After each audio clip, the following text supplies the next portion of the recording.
Yes, sir. Started. Okay, sir. Sir, again, good afternoon to all of you. तो sir आज हम लोग ना सिर्फ ऑनलाइन ही करेंगे क्योंकि मैं कोलकाता में नहीं हूँ सर।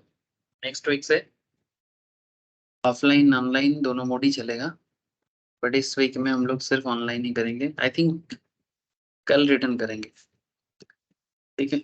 मैं अपडेट दे दूंगा आप लोग। Okay sir. तो सर मैं स्क्रीन शेयर कर लेता हूँ और डिस्कशन पॉइंट को बता देता हूँ आपको। तो बेसिकली ना हम लोग ना एक business environment, business commercial knowledge पे एक डिस्कशन कर रहे हैं जो very important for chartered accountant student as well as company secretary student, foundation level specially. Sir इसमें हम लोग ये टॉपिक डिस्कस कर रहे हैं कि sir organisations facilitating business. Sir organisations facilitating business माने हम लोग उस ऑर्गेनाइजेशंस के बारे में बात करें। मैं कंटिन्यू कर रहा हूँ सर लास्ट क्लास जहाँ पर हम लोग ओवरव्यू कंप्लीट किए थे। आप सबको पता है और याद भी है होगा सर, आप सबको पता भी होगा और याद भी होगा। मैंने ना आप लोगों को एक ओवरव्यू दिया था सर कि हमारे देश में इकोनॉमी को डेवलप करने के लिए या बिजनेस को डेवलप करने के लिए, सिंपल लैंग्वेज में बोलूँ तो for the development of business, ठीक है, for the development of business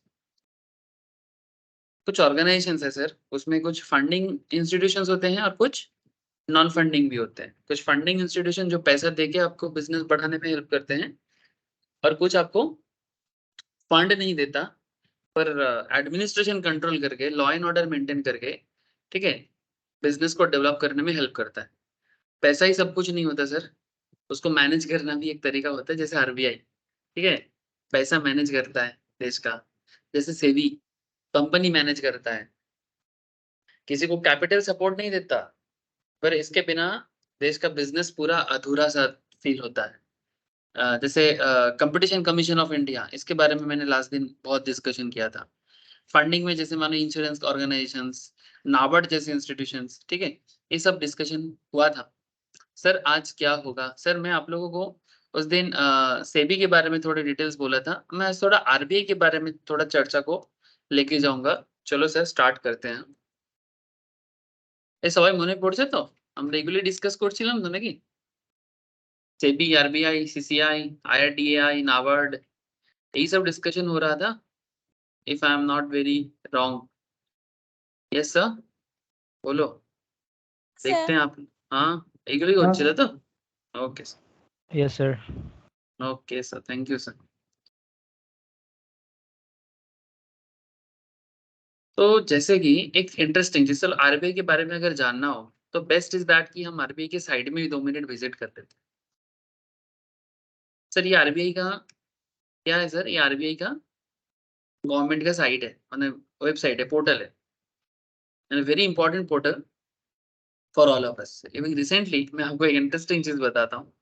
RBI portal के एक न्यूज के ऊपर बेस करके आज एक इंटरेस्टिंग फाइनेंशियल डिसीजन हम लोग के स्टॉक मार्केट ग्रुप में डिस्कशन हुआ था और एग्जैक्टली उसके बेसिस में कुछ लोगों ने अपना investment as well as trading लिया और उसमें कितना फायदा हुआ। सर एक आरबीआई का डेटा कितना कुछ समझाता है और कितना फाइनेंशियल डिसीजन में हेल्प करता है, मैं आपको एक छोटा सा एग्जांपल देता हूँ तो आपको समझ में आएगा।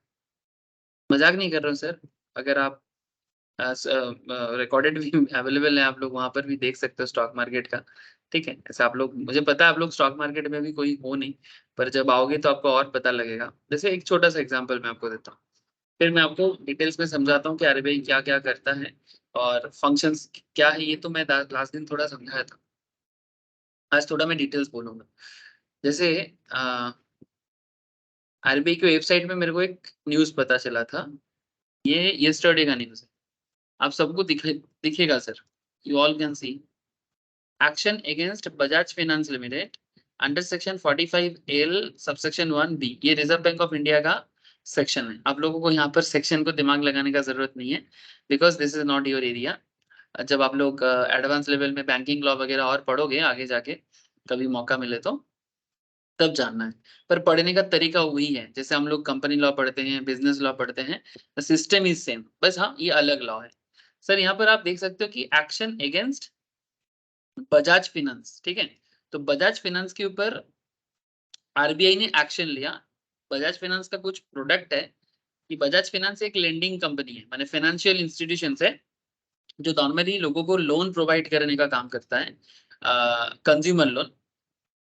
तो इसका दो लेंडिंग प्रोडक्ट है, एक ई कॉमर्स का और एक इंस्टा ईएमआई कार्ड बोल के, ठीक है। तो गवर्नमेंट ने, आरबीआई ने बोला कि भाई आप ना ये sanction and disbursal of loan in two lending product में ना इमीडिएट इफेक्ट में थोड़ा सा इसको कंट्रोल करो, ठीक है। और मैंने कुछ कंप्लायंस रिलेटेड मैटर हो गया था जो आरबीआई गाइडलाइंस के हिसाब से बजाज फाइनेंस काम नहीं किया, इसके रिगार्डिंग एक नोटिस आरबीआई ने जारी किया। कब जारी किया सर? ये 15 नवंबर को जारी किया, ठीक है। और ये नोटिस आरबीआई के साइड में हिट होते ही, ठीक है, ये नोटिस आरबीआई साइड में हिट होते ही मैं आपको दिखाता हूँ सर। आज बजाज फाइनेंस का मार्केट देखो आप, इंटरेस्टिंग है सर। देखो ये देखो, स्टार्ट हुआ था, गैप डाउन दिया था, माने कल जिस दाम पे ये मार्केट क्लोज हुआ था उससे काफी नीचे से ये ओपन हुआ था। लेकिन फिर बजाज फाइनेंस ने अपना एक नोटिस दिया कि आरबीआई का कंप्लायंस रिलेटेड जितना मैटर है हम लोग बहुत जल्दी सॉर्ट आउट करेंगे और हम लोग इसको इमीडिएट इफेक्ट में देख रहे हैं, इमीडिएट इफेक्ट में देख रहे हैं। और ये बताने के बाद ये जैसे ही बजाज फिनसर्व ने बोला उसका शेयर पहले तो गिरा सर, ठीक है, पहले तो करीब करीब 50-60 पॉइंट में गिरा। और फिर जैसे ही बजाज फाइनेंस की तरफ से, सॉरी ये बजाज फिनसर्व है, सॉरी ये बजाज फिनसर्व है, सॉरी बजाज फिनांस ये अलग है।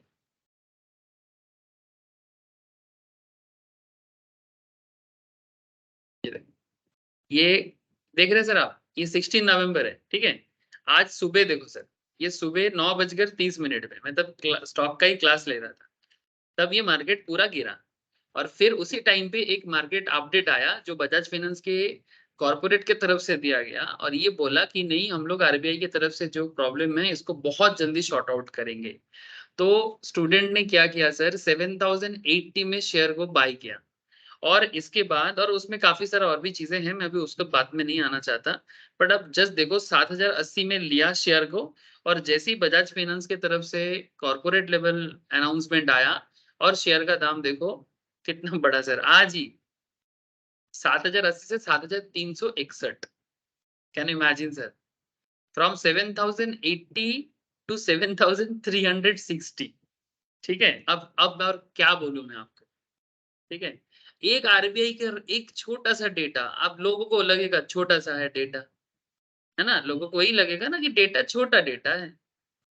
आप कोई बोलेगा सर इतना क्यों जाने, किसी को मैं बोलता हूँ ना कि आरबीआई साइट विजिट करो, जानो, देखो, सबको लगता है सर खुद पागल है और हमें भी पागल बनाने का कोशिश कर रहा है, ठीक है। सर मैं अगर आप मानोगे कि मैं पागल हूँ और आप लोगों को पागल बनाने का कोशिश करता हूँ तो I am okay with it, ठीक है। ठीक है, अगर किसी को सही चीज बताना अगर पागलपंती है तो ये पागलपंती मैं जिंदगी भर करूंगा।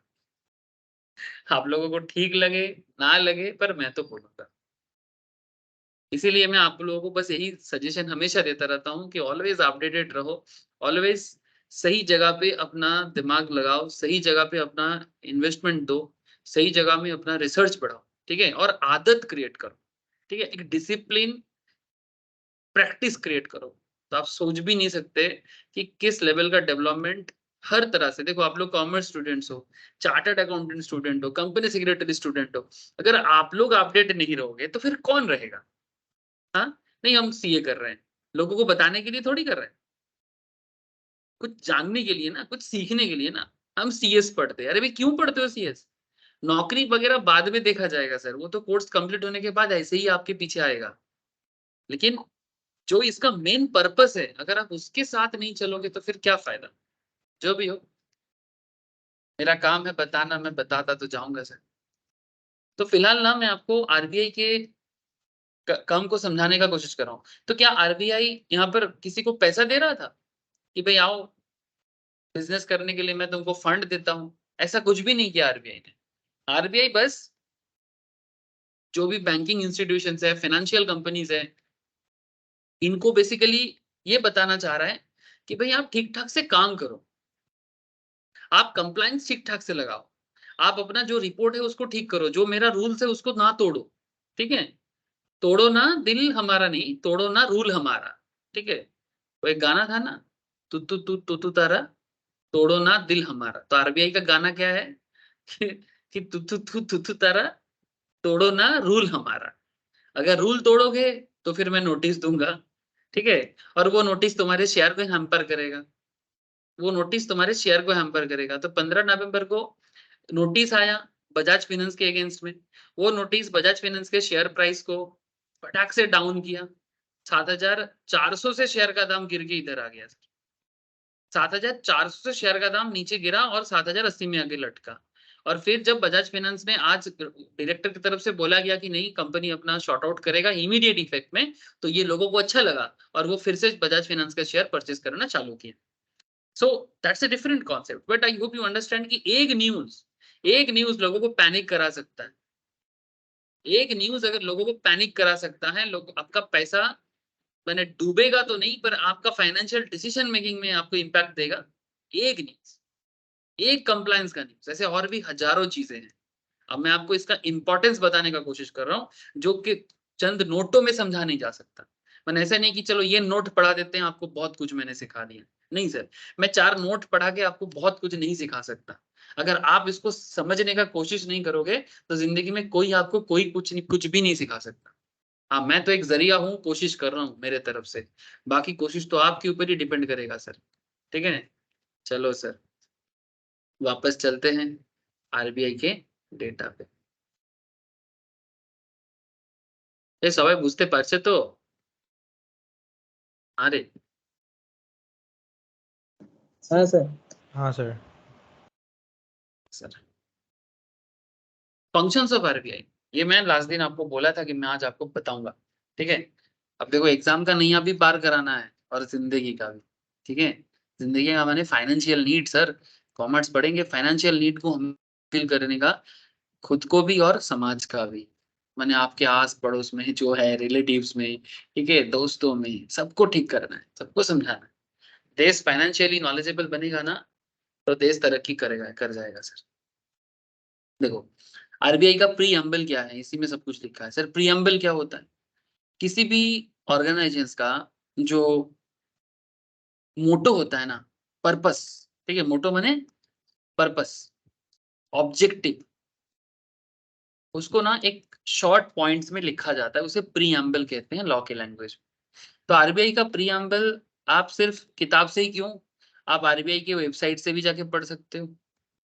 ये देखो, when you visit RBI website, एकदम लंबा लंबा सबसे पहले ही लिखा है sir, to regulate the issue of bank notes, keeping of reserve with a view to securing monetary stability in India, and generally to operate the currency and credit system of the country or to its advantage, to have a modern monetary policy framework, to have a modern monetary policy framework, to meet the challenge of a increasingly complex economy, to maintain price stability, माने चीजों का दाम ना बढ़ जाए, while keeping in mind the objective of growth, और साथ में ग्रोथ भी कराना है। सर, कुछ समझ में नहीं आया? अरे बहुत सिंपल है, बहुत सिंपल है, समझो तो बहुत सिंपल है। आरबीआई का एकदम सिंपल ऑब्जेक्टिव और प्रीएम्बल ही है, to regulate the issue of bank notes. हम लोग जो पॉकेट में पैसा रखते हैं, ठीक है, उस नोट को इशू करना इन्हीं का रिस्पॉन्सिबिलिटी होता है।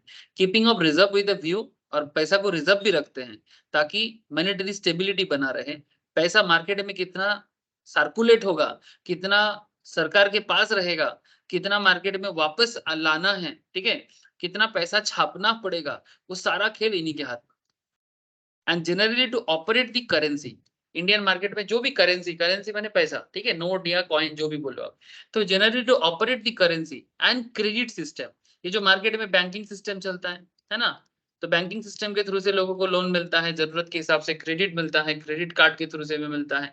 तो ये जो क्रेडिट सिस्टम है, इसे ऑपरेट करना भी इसी का इसका ही काम है। ये जो मैं आपको कंपनी के बारे में बता रहा था, बजाज फाइनेंस, जिसके बारे में आरबीआई ने एक न्यूज निकाला और वही न्यूज शेयर को कहां से कहां लेके पहुंचाया, ठीक है, एक न्यूज ने कहां से कहां लेके पहुंचाया। तो बजाज फाइनेंस करता क्या है? फाइनेंस कंपनी है, जरूरत में लोगों को लोन देता है, जरूरत में लोगों को लोन देता है और बदले में ब्याज खाता है। ब्याज माने इंटरेस्ट, बांग्ला में बोले तो सूद। ठीक है, यही इसका मेन काम है।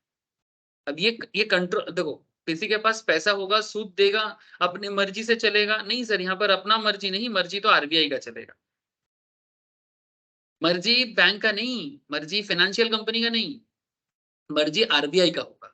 और इसीलिए रूल तोड़ोगे तो आरबीआई के हिसाब से, अगर उसको ठीक नहीं लगा, एज पर आरबीआई नॉर्म्स नहीं हुआ, एज पर आरबीआई रूल नहीं हुआ, आरबीआई आपके नाम पे बैम्बू नोटिस निकालेगा।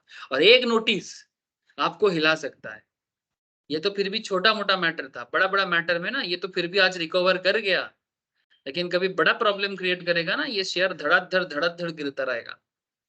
और शेयर का दाम गिरना कंपनी के लिए बहुत चिंताजनक होता है। ठीक है, क्योंकि जब कंपनी का शेयर का दाम गिरेगा ना, तो इन्वेस्टर क्या हो जाता है, इन्वेस्टर का नेगेटिव इंपैक्ट हो जाता है। वो फर्दर कंपनी में इन्वेस्ट करने के बारे में तो सोचेगा ही नहीं, उल्टा जितना पैसा पहले दिया है पागल हो जाएगा। और वो कंपनी फिर से मार्केट से पैसा रेज करना, उसका गुडविल में इंपैक्ट पड़ना, बहुत कुछ हो सकता है। एक न्यूज काफी होता है। तो जस्ट ट्राई टू अंडरस्टैंड ये क्या चीज है आरबीआई। ठीक है, अब बोलना नहीं चाहिए चीज। ठीक है, मैंने क्या पावर है आरबीआई का। ठीक है सर, खराब मत लो सर, मैंने मेरा भावना को समझो, मेरे वर्ड्स को नहीं। हाँ, कई बार हम लोग ना बोलते बोलते थोड़ा स्लिप ऑफ टंग हो जाता है, लेकिन ट्राई टू अंडरस्टैंड, भावना को समझे, वर्ड्स को नहीं। अच्छा,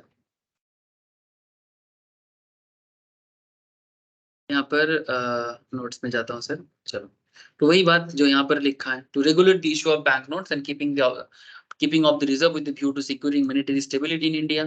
ठीक है, तो आपको क्या लगता है, ये जो कंट्री जो स्टेबिलिटी दिख रहा है, ये जो हम आप जैसे लोग या फिर कोई भी आम आदमी, ठीक है, जो चैन की नींद लेते हैं, ठीक है, और जो भी थोड़ा बहुत प्रॉब्लम है, ठीक है, उसको भी सॉल्व करना, तो ये किसके कारण संभव हो रहा है? Because of RBI.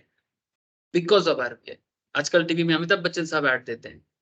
आरबीआई क्या कहते हैं एडवर्टाइजमेंट में, बताते हैं ना, वर्ल्ड कप देख रहे हो तो एडवर्टाइजमेंट जरूर देख रहे होगे। हाँ सर, अमिताभ बच्चन सर क्या एडवर्टाइजमेंट में बता रहे हैं कि आरबीआई क्या कहता है? अरे सुना तो होगा, बोलो। सर आप ऐड भी देखते हो, हम लोग तो सिर्फ खेला देखते हैं। हाँ, आप लोग सिर्फ मैच देखे ना। कल इंडिया जीता कि हारा रे? छोड़ दिया। हाँ, कल आप लोगों के लिए मैं छुट्टी दे दिया, मुझे पता लग गया था कि आज किसी का मन नहीं रहेगा। तो मैच देखा कि नहीं देखा आप लोग? कुछ तो कहो। अच्छा, देखा? हार गया ना इंडिया। चलो सर। अरे कल भी जीतेगा, मतलब रविवार को भी जीतेगा सर, चाहे ऑस्ट्रेलिया जाए चाहे south Africa, chances is very high Australia versus India, मुझे ऐसे ही लग रहा है। ओके, तो Reserve bank of India being the central bank of India perform all the central banking functions. ठीक है, अब सेंट्रल बैंक का फंक्शन क्या है? सेंट्रल बैंक का फंक्शन क्या है? सेंट्रल बैंक का फंक्शन है इश्यू ऑफ करेंसी। ठीक है, ये जो पैसा छापेगा ना, देश में जो भी पैसा इशू होता है वो उनके जिम्मेदारी है। सिर्फ 1 रुपी नोट जो है, ठीक है, ये देखो यहाँ पर लिखा है, the RBI is the sole authority of the issue of currency in India other than 1 rupee coin. ये जो एक्टाकर कॉइन है ना, एक्टाकर coin reserve bank of India छापे ना, एक्टाकर कॉइन सेंट्रल गवर्नमेंट छापे। सर सेंट्रल गवर्नमेंट और आरबीआई अलग होता है? हाँ sir, central government and RBI अलग होते हैं। रिजर्व बैंक ऑफ इंडिया माने सेंट्रल गवर्नमेंट, या सेंट्रल गवर्नमेंट माने रिजर्व बैंक ऑफ इंडिया? नहीं, रिजर्व बैंक ऑफ इंडिया एकदम सेल्फ गवर्निंग एक बॉडी है, और ये एकदम इंडिपेंडेंट एक अथॉरिटी है। आरबीआई क्या करेगा नहीं करेगा ये आरबीआई ही डिसाइड करता है, obviously with consultation with central government. Central government जरूर सजेशन देते हैं, पर आरबीआई एक इंडिपेंडेंट अथॉरिटी है। ठीक है, और एक चीज याद रखना सर, ये जनरल नॉलेज भी है कि आरबीआई 1 रुपी कॉइन नहीं छापता है। आरबीआई के जितना मींट है, छापा खाना, पैसा का जो नोट छापने का जगह है उसे मींट कहते हैं ना, तो मींट में 1 रुपी कॉइन, आरबीआई के मींट में 1 रुपी कॉइन नहीं छापा जाता। सर क्यों? सर इसके पीछे गवर्नमेंट का एक अलग हिसाब है। ठीक है, मैं उस चीज में करेंटली थोड़ा अवॉइड ही करूंगा कि वो इमरजेंसी के लिए कुछ फंड इकट्ठा करना है, देयर आर वेरियस और भी रीजन है। पर इतना जानो कि 1 रुपी कॉइन का हिसाब किताब आरबीआई के हाथ में नहीं होता है। इसके अलावा जितना भी नोट मार्केट में देख पा रहे हो, ठीक है, 5 টাকা, 10 টাকা, 20 টাকা, 50 টাকা, 100 টাকা, 500 টাका, 1000 টাका, जो भी नोट आपको दिखता है, 2000 टाका, ठीक है, या फिर highest level of denomination India में अभी तक छापा है 10,000 का। एक नोट का वैल्यू 10,000, ये अभी तक हाईएस्ट छापा गया है, बट करेंटली नहीं सर, ये पहले हुआ था, ठीक है, पहले हुआ था, पर गवर्नमेंट का रूल भी है कि मैक्सिमम आरबीआई 10,000 रुपीज तक का नोट छाप सकता है। एक बार छापा था, बट प्रॉब्लम बढ़ गया था, रिसेंटली तो 2000 का नोट को भी हटा दिया। रिजर्व बैंक ने रिसेंटली 2000 का नोट को भी मार्केट में उठा लिया, क्योंकि वो डुप्लीकेसी बढ़ रहा है और ब्लैक मनी फिर से बढ़ रहा है। जितना बड़ा नोट होगा उतना ब्लैक मनी बढ़ेगा, और government currently wants to curb the black money in India, ठीक है, ब्लैक मनी न्यूली जनरेट ना हो, ठीक है, हमारा पैसा, देश का पैसा स्विट्जरलैंड के बैंक में जाके ना बैठे, इसके लिए गवर्नमेंट कोशिश कर रहा है। इससे पहले भी गवर्नमेंट इसके बारे में बात तो काफी बार किया है, पर black money controlling in India अभी तक नहीं हुआ। ऐसा माना जाता है, मोदी जी ने एक बार भाषण में 2014 में आने से पहले बोला था कि हर किसी के अकाउंट में, हर किसी के अकाउंट में 2014 में Narendra Modi sir prime minister बनने से पहले सबको एक वादा किया था कि सबके अकाउंट में 15 लाख जमा करेंगे। लेकिन 15 लाख जमा कैसे करेगा? सबके अकाउंट में, माने इंडिया में जितने भी लोग हैं, सबके अकाउंट में 15 लाख इन एवरीबॉडीज अकाउंट। ये तभी संभव होगा अगर बाहर के कंट्री में इंडिया का ब्लैक मनी बहुत सारा है। अगर बाकी कंट्री इंडिया को साथ दे दे, स्पेशली स्विस बैंक, ठीक है, यूरोप में कुछ ऐसे और भी हैं जो अपने क्लाइंट का डिटेल्स या बैंक इंफॉर्मेशन नहीं देना चाहता, लेकिन मोदी जी ने बताया था कि अगर ब्लैक मनी इंडिया में वापस आ जाता है, हर एक इंडियन को 15 लाख करके मिलेगा। क्या चाहते हो सर? सर ऑब्वियसली मैं तो यही चाहूंगा कि ब्लैक मनी वापस आ जाए, क्योंकि ब्लैक मनी किसी का व्यक्तिगत पैसा नहीं है, ये देश का पैसा है, ठीक है, चोरी का पैसा है, टैक्स चोरी का पैसा है, देश का पैसा है। तो इसलिए मोदी जी बोला था कि अगर ब्लैक मनी आ जाता है तो 15 लाख हर किसी के अकाउंट में आएगा। मोदी जी अभी तक वो नहीं ला पाए।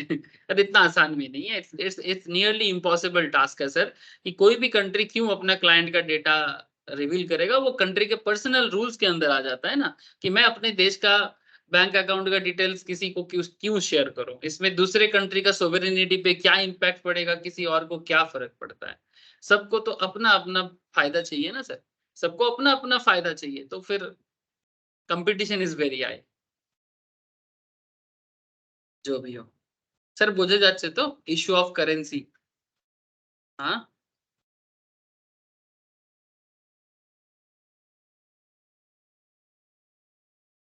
কি রে বোঝা যাচ্ছে কি না যাচ্ছে না? हाँ सर। हाँ sir. Sir banker to government, ये एक सरकार का बैंकर भी है। इवन आरबीआई सरकार का भी बैंकर है। जैसे एसबीआई का टैगलाइन है बैंकर टू एवरी इंडियन, ठीक है, और आरबीआई का टैगलाइन है बैंकर टू द गवर्नमेंट। तो करता क्या है सर, सरकार को, गवर्नमेंट को, गवर्नमेंट ऑफ इंडिया को जब भी पैसा का जरूरत होता है ना, वो आरबीआई की तरफ ही देखता है। In any emergency, in any emergency, as a banker to the government, the RBI performs the following functions. It transacts all the general banking business of the central and state government. It accepts money on account of this government. माने सरकार के behalf में पैसा accept करता है, सरकार के behalf में पैसा पेमेंट करता है on their behalf and carries out other banking operations such as their exchange and remittance. मैंने अगर गवर्नमेंट के फेवर में किसी कंट्री को पैसा रिमिट करना है, किसी कंट्री से पैसा इधर लाना है, दूसरे को भेजना है, जो करना है वो सब आरबीआई करता है। इसलिए बैंकर टू गवर्नमेंट कहा जाता है इसको, ठीक है। It's a very famous question, why RBI is called banker to the government, ठीक है। इट मैनेजेस पब्लिक डेब्ट and is responsible for issue of new loans. देश में न्यू लोन कितना क्रिएट होगा, कॉमर्शियल बैंक कितना लोन इशू कर सकता है, नहीं कर सकता है, ये सारा खेल डिपेंड करता है आरबीआई के हाथ में। For ensuring the success of the loan operations, it actively operates in A guilt ended market. मैंने गिल्ट एंडेड मैंने गवर्नमेंट का जो भी पूरा कंट्रोलिंग में होता है सर, ठीक है, गिल्ट एज्ड बोलते हैं। तो guilt aged market and advices the government on the quantum, timing and terms of new loans, कब करना है, कितना देना है, और कितना समय में देना है, कितने दिन के लिए देना है, ये सारा डिसाइड आरबीआई करता है कि आप कितना लोन दोगे, कितने टाइम पीरियड के लिए दोगे, क्या आपका इंटरेस्ट रहेगा, हर चीज आरबीआई बताते हैं। माने आरबीआई एक सेटअप बना देते हैं। जैसे मैं आपको एक चीज दिखाता हूँ, मैं आपको क्या बोला कि आप आरबीआई की साइट पे विजिट करो, आपको सारा इंपॉर्टेंट इन्फॉर्मेशन मिल जाएगा। मैं आप लोगों को बार बार रिकमेंड करता हूँ कि जितना मर्जी हो सके रेगुलर बेसिस में आरबीआई के साइट, सेबी के साइट विजिट करो, सर्फिंग करो। यूट्यूब में वीडियोस देखते हो, I have no problem with that, but आप काम का काम भी करो सर, ठीक है। यूट्यूब में बहुत इंटरेस्टिंग चीजें हैं, बट यूट्यूब आपको बहुत भटकाते हैं, तो आप अपने आप को भटकाओ नहीं सर, अपने आप को बनाओ। पॉलिसी रेट देखो, ये देखो मार्केट में क्या क्या रेट चलेगा, जैसे मार्केट ट्रेंड देखो सबसे बेस्ट। एक second, policy rate, reserve rate, lending deposit, ये आपको बहुत इजीली समझ में आएगा। आज की डेट में हमारे देश में बैंक कितना सेविंग्स में इंटरेस्ट देगा, 2.70 से लेके 3% का सेविंग अकाउंट का इंटरेस्ट चल रहा है। तो बैंक कितना इंटरेस्ट देगा ये आरबीआई डिसाइड करके बता देता है कि भाई आप इतने रेंज के अंदर दे सकते हो। अच्छा, अगर कोई इसके ऊपर अमाउंट दे तो वो उसका पर्सनल रिस्क में देगा, इससे कम तो नहीं दे सकता। टर्म डिपॉजिट रेट मैंने एफडी में कितना देगा वो भी आरबीआई बता देता है, सरकारी बैंक स्पेशली, ठीक है, 6 से लेके 7.25%, ठीक है। और कुछ होते हैं सर में एमसीएलआर, ठीक है, मार्जिनल लेंडिंग रेट का एक कॉन्सेप्ट रहता है जो बैंक टू बैंक के बीच में चलता है, ठीक है, उसका भी रेट गवर्नमेंट डिसाइड कर देता है, ठीक है। अब हर चीज अभी समझ में नहीं आएगा, बट एटलीस्ट सेविंग्स और टर्म डिपॉजिट तो समझ में आ रहा है। टर्म डिपॉजिट माने सर एफडी, ठीक है, एफडी स्कीम 1 साल के ऊपर होगा तो कितना रेट नॉर्मली होना चाहिए, इसका भी आरबीआई आपको पहले से क्लियर करके देता है। तो ऐसा और भी चीजें हैं, मैं आपको समय मतलब जितना और भी टाइम मैंने क्या बोलेंगे सर, कॉन्सेप्ट आएगा तो मैं डिस्कस करूंगा, टाइम टू टाइम डिस्कस करूंगा। चलो, तो यही बात कर रहे हैं कि इट मैनेजेस, अच्छा it also sells treasury bills on behalf of central government. RBI central government के बिहाफ में ट्रेजरी बिल जनरेट करते हैं, सेल करते हैं। अब आपको अगर मैं पूछूं sir what is T bill, कोई बोल पाओगे sir what is T bill, सुने हो कभी, नाम सुने हो?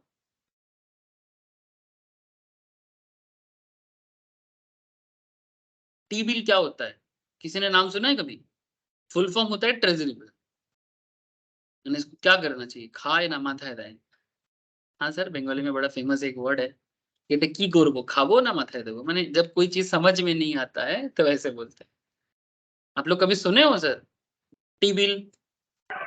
हाँ सर, 12 में भी बिजनेस स्टडीज में था। बिजनेस स्टडीज में था, अच्छा क्या पढ़े थे, क्या समझे थे, बताओ मुझे थोड़ा समझाओ।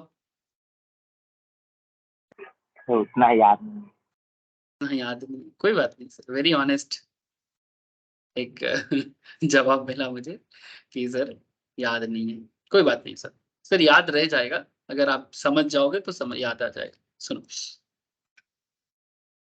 समझाने का काम ही तो है सर।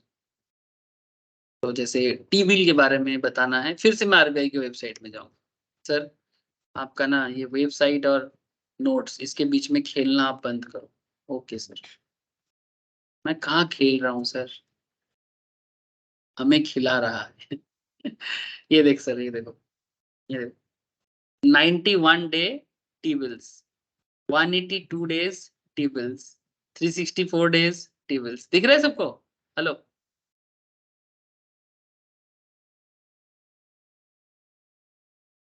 देखते बच्चे सब है? Yes, sir.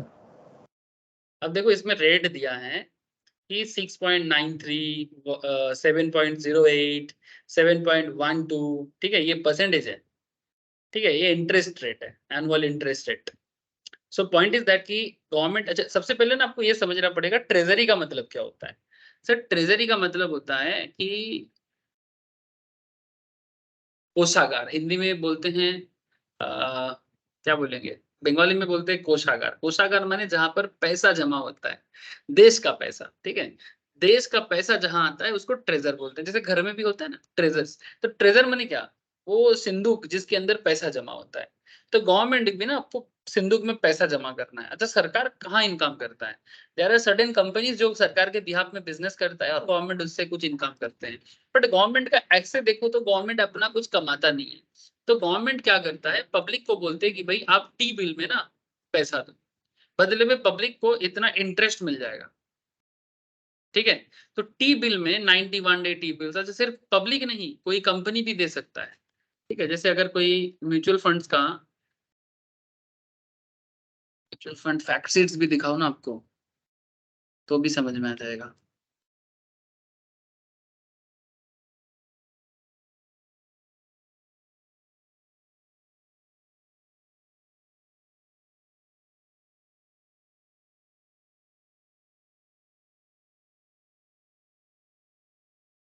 किस कंपनी का चाहिए, किसी का भी उठा लेते हैं sir, there are lots of. Aditya Birla, Axis mutual fund, Bandhan mutual fund, Parag Parekh, ये मेरा बड़ा फेवरेट है क्योंकि इसमें मेरे को अच्छा खासा रिटर्न मिला है इसलिए मुझे बड़ा पसंद आता है। लेकिन बहुत और भी कंपनीज है जिसमें लोगों को रिटर्न मिल रहा है सब। मंथली फैक्ट से इसका बाईस का, चलो एक मंथली फैक्ट से चाहते हैं, व्यू डिजिटल फैक्ट से, चलो डाउनलोड करने का जरूरत नहीं। Parag Parikh flexi cap, Parag Parikh taxable funds, Parag Parikh liquid fund, hybrid fund, ठीक है। अच्छा टैक्सेबल लिक्विड में चलते हैं। Fund details, net asset value, dividend policy, load structure, एक सेकेंड,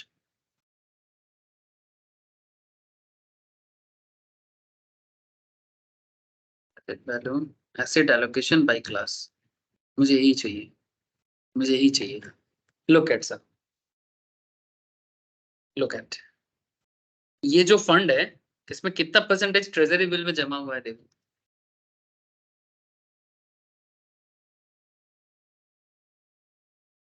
सवाई देखते हुए अच्छे, मैंने बेसिकली ये जो म्यूचुअल फंड्स में अगर कोई पैसा जमा करता है, एसआईपी करता है ना, टीवी में ऐड कितना आ रहा है, म्यूचुअल फंड सही है।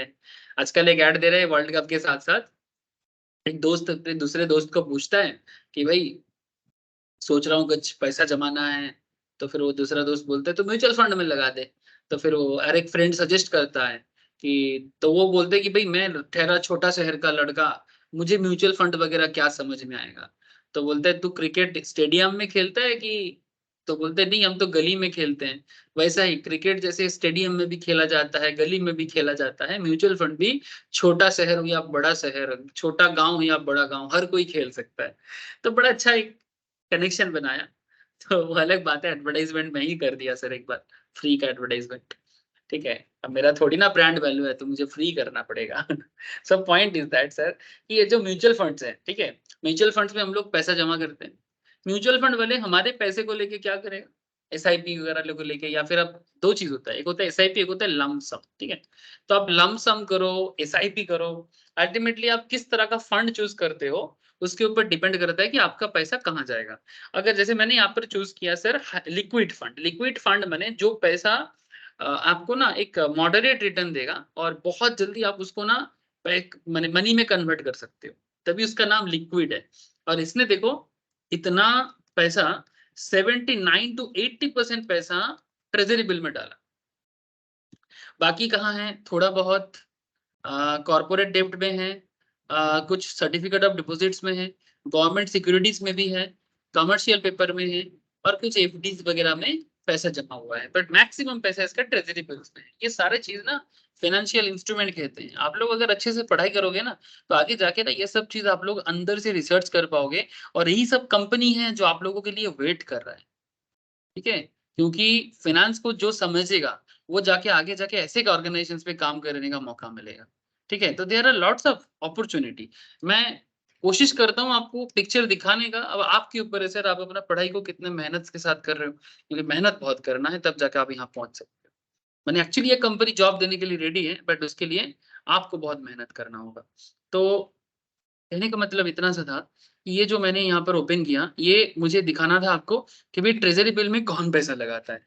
सर हमारा ही पैसा है, हम लोग तो समझते नहीं है, तो म्यूचुअल फंड कंपनीज के थ्रू से हमारा पैसा यहाँ का चले जाते हैं, ठीक है। सर कितना पैसा गया है इसका भी आपको यहाँ पर एसेट अंडर मैनेजमेंट में ऑलरेडी इस पर्टिकुलर कंपनी के थ्रू से, म्यूचुअल फंड कंपनी के थ्रू से 2027 करोड़ पैसा, 2000 करोड़ अप्रोक्स इस फंड में है, और जिसका मैक्सिमम पैसा गवर्नमेंट के ट्रेजरी बिल में है, और इसीलिए नाम है इसका लिक्विड फंड। और ये पैसा कहाँ है, टी बिल में ज्यादातर केस में, ठीक है।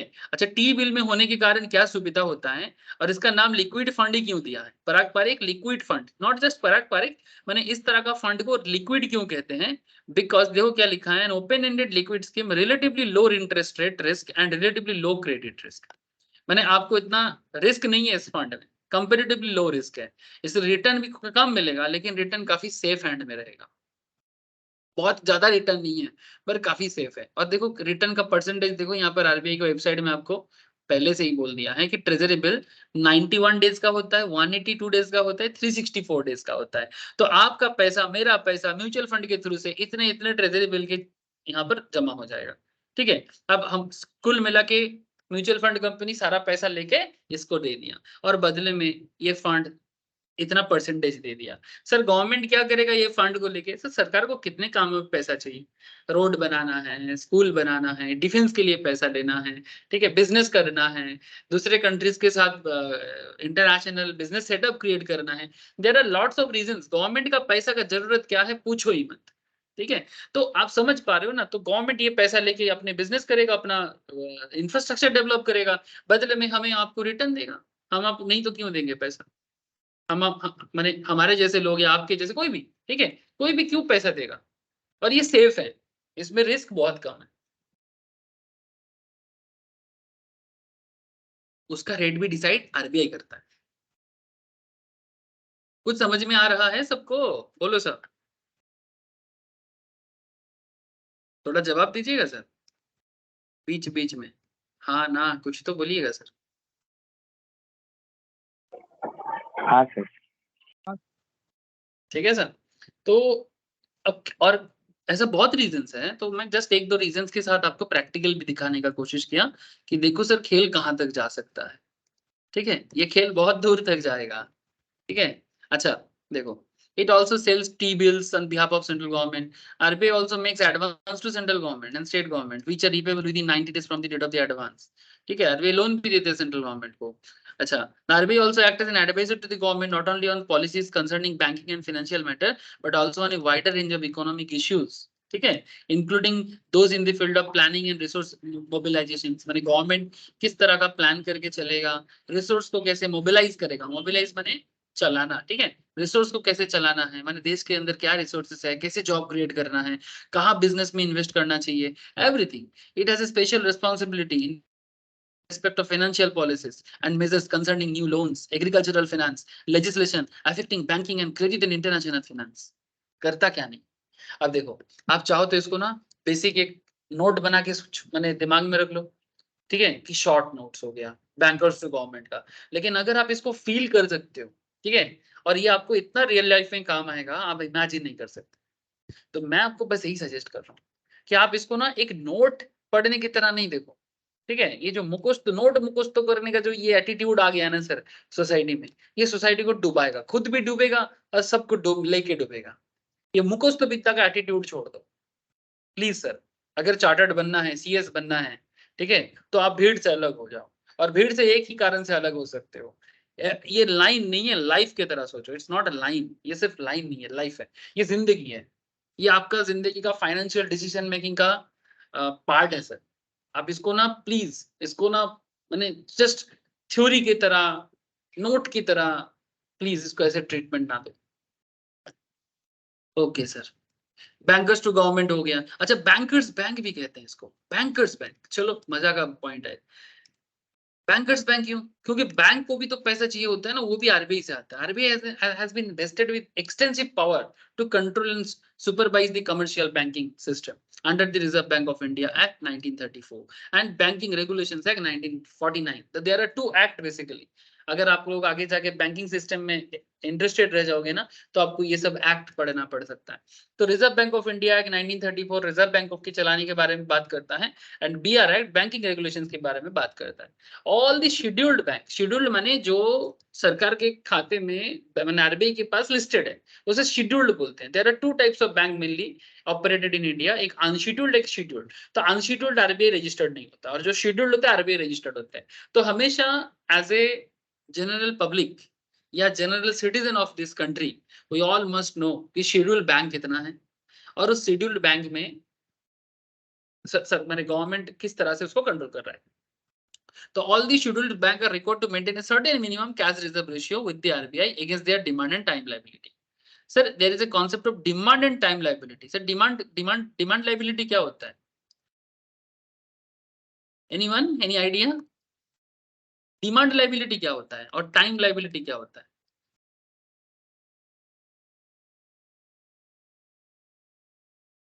बोलो, किसी को आइडिया है सर? डिमांड लाइबिलिटी फुलफिल करना है, टाइम लाइबिलिटी फुलफिल करना है, क्या होता है ये demand liability and time liability? Sir demand liability माने सेविंग्स का पैसा। जैसे हमारे अगर सेविंग्स अकाउंट होते हैं बैंक में, हम कभी भी जाके बैंक को डिमांड करते हैं ना कि भाई मेरा पैसा मेरे को चाहिए, और सेविंग्स का पैसा हम लोग कभी भी उठा सकते हैं। पर अगर टाइम लाइबिलिटी है तो टाइम लाइबिलिटी का पैसा टाइम पे ही मिलेगा। जब आप एफडी बनाते हो बैंक में तो बैंक आपको पहले से बता देते हैं, while creating FD in a bank fixed deposit, देखना घर पे माँ बाबा बात करते हैं कि बच्चे के पढ़ाई के लिए पैसा चाहिए, तो माँ बाबा बोलते हैं कि देखो इतना पैसा तो अभी घर पे नहीं है, तो फिर बोलते हैं कि तो ठीक है, तो फिर एफडी तोड़ देते हैं तब तोड़ देते हैं एफडी, बच्चे का पैसा आ जाएगा पढ़ाई करने का। बच्चा अगर होनहार है, पढ़ना चाहता है, मेहनती है, तो माँ बाप इतना तो कर ही लेगा।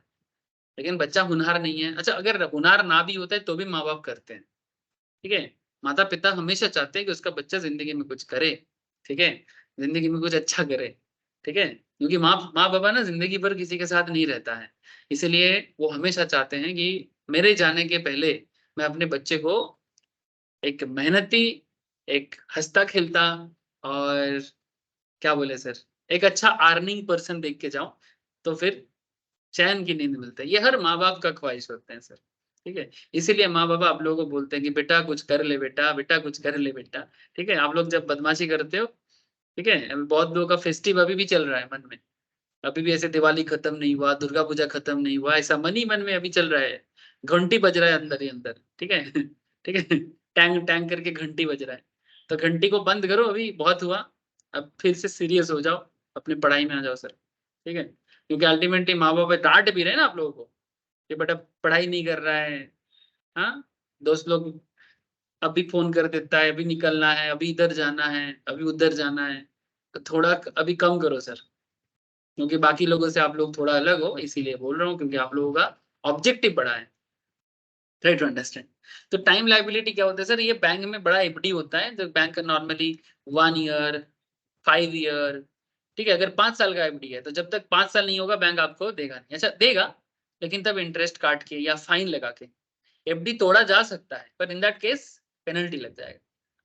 पेनल्टी में आपका ही क्षति है, लेकिन आपका पैसा आपको मिल जाएगा, बट विथ सम पेनल्टी, ठीक है, बहुत ज्यादा नहीं, पर फिर भी शायद इंटरेस्ट जो मिलता वो नहीं मिलेगा। तो ये होता है सर। तो बैंकर्स बैंक में क्यों, क्या बात है सर कि आरबीआई कुछ कैश रिजर्व रेशियो रखते हैं, and with against their demand and time liability the provisions enable the RBI to control the credit position of the country. तो there is a very interesting concept, the provisions enables the RBI to control the credit positions of the country. किसी भी country का credit positions बहुत important होता है।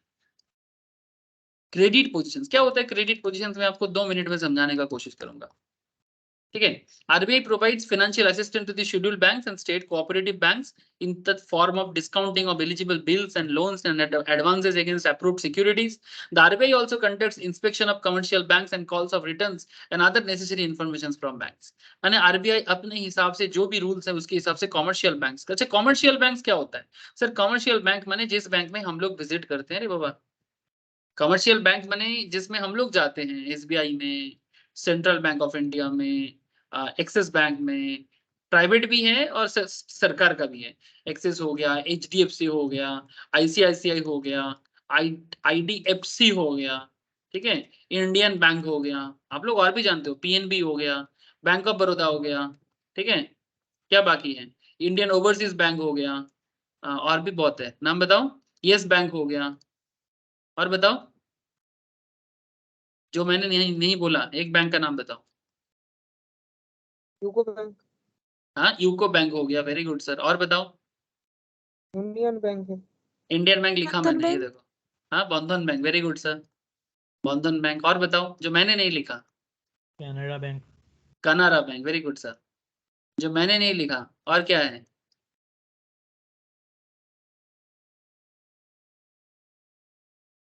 और कौन सा बैंक है बोलो, जो मैंने नहीं बैंक ऑफ लिखा? Bank of India. Bank of India. हाँ चलो, bank of India, BOI। Bank of Baroda. Bank of Baroda लिख लिया सर, BOB। ठीक है सर, कोई बात नहीं। अब ये था, ये जो मैं बता रहा हूँ, कॉमर्शियल बैंक है जिसमें हम लोग विजिट करते हैं, पब्लिक। तो पब्लिक को जो बैंक समझ में आता है वो कॉमर्शियल बैंक है, और RBI कॉमर्शियल बैंक को लोन प्रोवाइड करते हैं। ठीक है, और सिर्फ लोन ही नहीं, कमर्शियल बैंक को RBI के पास कुछ रिजर्व भी करना पड़ता है, उसको CRR कहते हैं। अच्छा, CRR कितना चल रहा है, चलो मैं आपको दिखाता हूँ। करंट रेट बताता हूँ सर, ये सब रेट हम लोग अपडेट रहना। कहाँ मिलेगा अपडेट? साइट में, गवर्नमेंट की साइट में, RBI की साइट में, एकदम अप टू डेट मिलेगा। पॉलिसी रेट, ठीक है, पॉलिसी। तो रेपो हो गया, रेपो रेपो की चीज है, मैं उसमें बताता हूँ। मतलब जिस रेट में RBI बैंक को लोन देते हैं ना, उसे रेपो रेट कहते हैं। और जिस रेट में रिटर्न करना पड़ता है, कभी कभी कॉमर्शियल बैंक को RBI भी कभी कभी कॉमर्शियल बैंक से कुछ एडवांस लेते हैं, तो उस केस में उनको देना पड़ता है 3.35, उसे रिवर्स रेपो कहते हैं। लेकिन मैं बताना चाह रहा हूँ रिजर्व रेशियो, दिस वन, ये देखो, CRR एंड SLR, देख रहे सर? तो CRR क्या हो गया 4.5%, और SLR क्या हो गया 18%। CRR माने बैंक के पास जितना पैसा जमा होता है ना सर, बैंक के पास जितना पैसा रहता है उसका एक परसेंटेज, 4.5% टोटल डिपॉजिट का कैश रिजर्व के नाम पे RBI के पास गुच्छित रहना पड़ेगा, ताकि ये इमरजेंसी में काम। ठीक है, और एक हो जाता है स्टैट्यूटरी लिक्विड रेशियो। चलो मैं आपको CRR SLR का डिफरेंस थोड़ा सा डेफिनेशन वाइज ही बता देता हूँ। It's a very popular topic, CRR versus SLR। UPSC exam में, किसी भी गवर्नमेंट एग्जाम में बहुत पूछते हैं, CRR क्या होता है, SLR क्या होता है।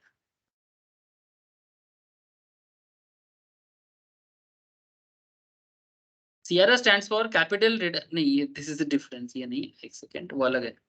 CRR SLR, चलो यहाँ पर मुझे एक मिल रहा है, चलो मैं यहीं पे आपको पढ़ा देता हूँ, एक ही बात है sir. CRR stands for cash reserve ratio and SLR stands for statutory liquid ratio. Both are reserve requirements set by RBI to regulate the banking system in India. CRR is the percentage of money that a bank has to keep with RBI in the form of cash. Cash के रूप में रखना पड़ता है, जो normally अभी चल रहा है 4.5%, जो नॉर्मली 3.5 to 5% देखने को मिलता है। करंट रेट क्या चल रहा है सर? करंट रेट क्या चल रहा है? 4.5, जो आपको मैं अभी दिखाया, कहाँ चला गया अभी? 4.5, this is the cash reserve ratio जो कॉमर्शियल बैंक जमा करते हैं RBI के पास। सर SLR क्या हो गया? Sir SLR is a proportion of liquid asset, point to be noted sir, proportion of liquid asset to time and demand liability. It is a percentage of commercial banks net demand and time liability. मैंने जो commercial bank का net demand and time liability है, मैंने जो commercial bank का savings demand होता है, मैंने savings account का पैसा लोग उठाने के लिए आते हैं, या फिर FD का पैसा लोग उठाने के लिए आते हैं, FD अकाउंट का, तो उसका जो टोटल नेट अमाउंट है, मैंने बाकी कुछ देने के बाद जितना पड़ा रहेगा उसके ऊपर परसेंटेज होता है। अब मैं आपको सिंपल तरीके से कोशिश कर रहा हूँ, बाद में जब डिटेल्स आएगा मैं और बताऊंगा। SLR क्या हो गया? Proportion of the liquid asset to time and demand liability. It is a percentage of commercial banks net demand and time liability maintained as approved securities, and this liquid asset can include cash, gold और government security.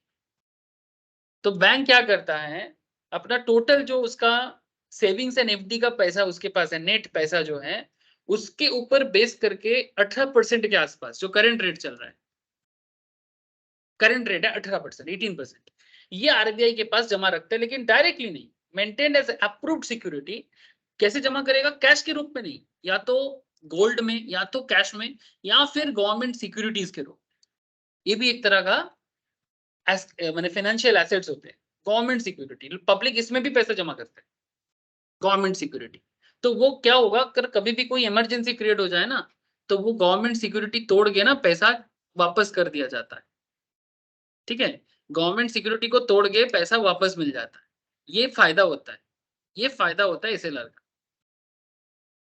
तो मैं आपको SLR के बारे में और detail समझा दूंगा, डोंट वरी। अभी तो जस्ट पॉइंट में आया था, इसलिए मैं बोला, बाद में सिर्फ सीआरआर एसएलआर का एक डिफरेंस ही आपको मैं शेयर कर दूंगा, ठीक है। फिलहाल तो मैं गूगल से ही बता दिया, क्योंकि it's a very general knowledge, ठीक है। It's a very very important general knowledge also कि ये सीआरआर एसएलआर होता क्या है, ठीक है। इवन सीएसईएम एग्जाम, सीएस एग्जाम को ही नहीं, इवन यूपीएससी एग्जाम के लिए, किसी भी तरह का गवर्नमेंट एग्जाम के लिए बड़ा काम का चीज है। चलो देखो यहाँ पर कितना सुंदर बोल दिया, सीआरआर क्या है, एसएलआर क्या है, ये देखो।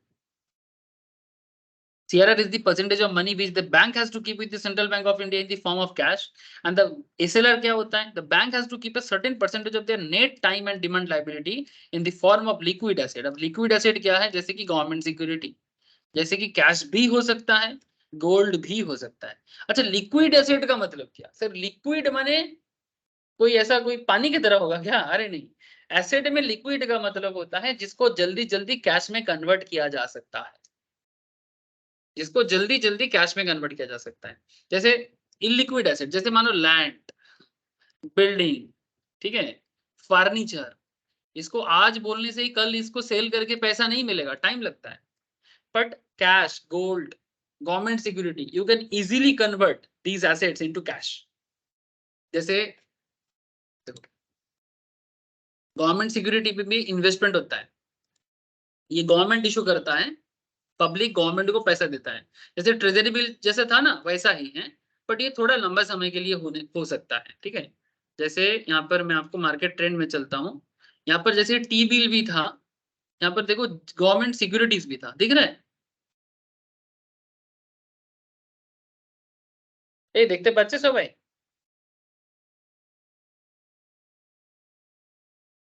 Yes sir. ये देखो, यहाँ पर देखो मैच्योरिटी डेट देखो सर, 7.18% गवर्नमेंट सिक्योरिटी, ठीक है। ये चेंज हो सकता है 7.22 में। ये देखो 2033 में इसका मैच्योरिटी होगा, इसका 2028 में मैच्योरिटी होगा, मैंने 10 साल 5 साल, गवर्नमेंट सिक्योरिटी लंबा समय के लिए होता है। 7.18, 7.37, 7.33, ठीक है, 6.99, there are varieties of government securities जो गवर्नमेंट इशू करता है, पब्लिक वहां पर पैसा देता है, बदले में पब्लिक को 5 साल बाद इतना पैसा रिटर्न मिलेगा इंटरेस्ट के रूप में विद प्रिंसिपल, ठीक है।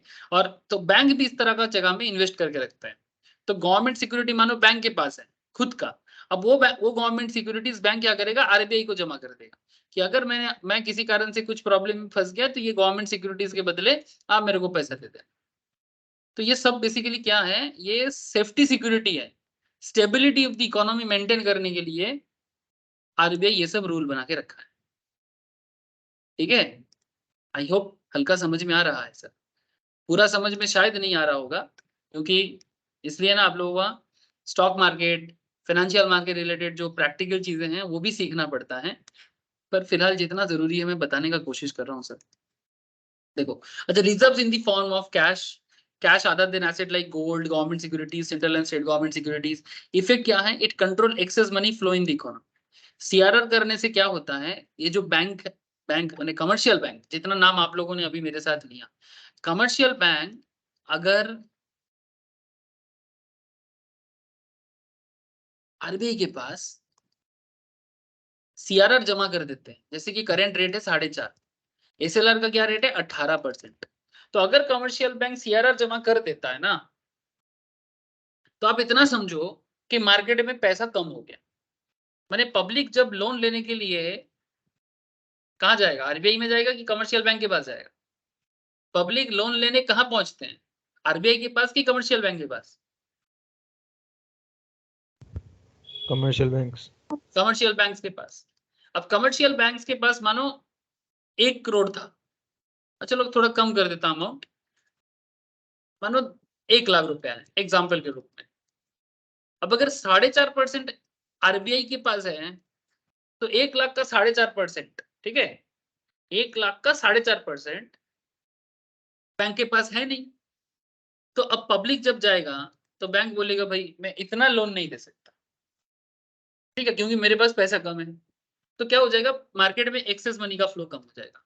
अब ऑब्वियसली 1 लाख तो नहीं होगा, 1 लाख करोड़ होता है बैंक के पास इतना, तो ऑटोमेटिकली बैंक का क्या होगा, एक्सेस फ्लो मार्केट में कम होगा। अच्छा, मार्केट में एक्सेस फ्लो कम होने का क्या फायदा, आप लोगों को मैंने मॉनेटरी पॉलिसी, फिस्कल पॉलिसी समझाया। एक्सेस फ्लो जैसे ही कम हो जाएगा, इन्फ्लेशन कंट्रोल हो जाता है। क्या होता है ना, जरूरत से ज्यादा पैसा जब आपके पास आ जाता है, आप क्या करते हो, हेलो, जरूरत से ज्यादा पैसा जब आपके पास आ जाता है, आप क्या करते हो, सही काम पे यूज करते हो कि अच्छा काम पे यूज करते हो सर? मानो आपको नॉर्मली पॉकेट मनी मिलता है 500 टका मंथली, लेकिन कभी कभी दुर्गा पूजा या फेस्टिव के टाइम पे आपको 500 की जगह मानो 1500 2000 का पॉकेट मनी मिल गया। अब मानो आपका जरूरत 500 में पूरा हो गया, अब जो एक्स्ट्रा 1000 1500 रहेगा ये क्या हो जाएगा बोलो तो, ये एक्सेस हो गया ना आपका। अब अभी आपका जो खर्चा होगा वो उल्टा सीधा चीज में। अच्छा सर, ये तो पर्सनल लेवल में हो गया, गवर्नमेंट लेवल में क्या प्रॉब्लम होता है? सर गवर्नमेंट लेवल में प्रॉब्लम ये होता है कि मार्केट में डिमांड, मानो प्रोडक्ट कम है, ठीक है, मार्केट में कोई भी प्रोडक्ट सप्लाई कम है और लोगों के पास पैसा बहुत है। तो जब बहुत सारा पैसा कम चीजों के पीछे भागेगा, सर बात को सुनना, जब बहुत सारा पैसा स्मॉल अमाउंट ऑफ प्रोडक्ट के पीछे भागेगा, तो प्रोडक्ट का दाम ज्यादा होगा कि कम होगा? Too much money chasing very few products. Point to be noted. Too much money chasing very few products. So too much money जब very few product को चेज करेगा, मेरा सवाल है आपको कि प्रोडक्ट का प्राइस क्या हो जाएगा, बढ़ेगा कि घटेगा?